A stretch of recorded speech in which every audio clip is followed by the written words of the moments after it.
Hello, അസ്സലാമു അലൈക്കും. ഇപ്പോൾ 2-3 ദിവസമായില്ലേ കണ്ടിട്ട്. എല്ലാവർക്കും സുഖമല്ലേ?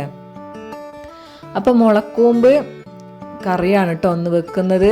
അതെങ്ങനെയാണെന്ന് നിങ്ങൾക്ക് കാണിച്ചു തരാം. അപ്പോൾ 2-3 ദിവസമായി മുളക്കൂമ്പ് വെള്ളത്തിലിട്ട് വെച്ചിട്ട് അതിൻ്റെ കട്ടൊക്കെ ഊറ്റിക്കളഞ്ഞ് ഇന്ന് കറി വെക്കുകയാണ് കേട്ടോ. അപ്പോൾ മുതിര വറുത്തിട്ടാണ് അതിലേക്ക് ഇട്ടിട്ടാണ് വെക്കുന്നത്. അപ്പോൾ അതാ മുതിരൊക്കെ വറുത്ത് വെച്ചിട്ടുണ്ട്. അപ്പോൾ മുളക്കൂമ്പിലേക്ക് കുറച്ച് മഞ്ഞൾപ്പൊടി ഉപ്പും ഇട്ടിട്ട് വറുത്ത മുതിരം കൂടി അതിലേക്ക് ഇട്ട് കൊടുക്കണം കേട്ടോ.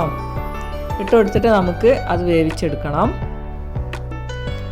മുളക്കൂമ്പ് അധികം ആരും കഴിക്കാറൊന്നും ഇല്ലായിരിക്കും കേട്ടോ. കുറച്ച് സ്ഥലങ്ങളിൽ മാത്രമേ അറിയുന്ന ഇതുണ്ടാവുള്ളൂ.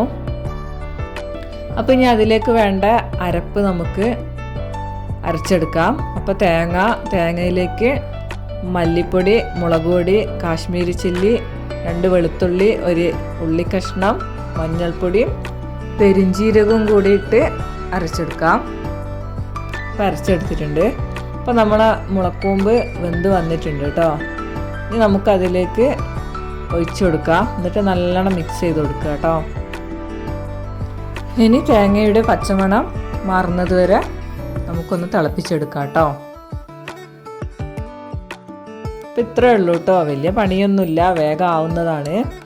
ഇനി നമുക്ക് കടുകും കറിവേപ്പിലൊക്കെ ഇട്ടിട്ട് അതൊന്ന് പൊട്ടിച്ചെടുക്കാം.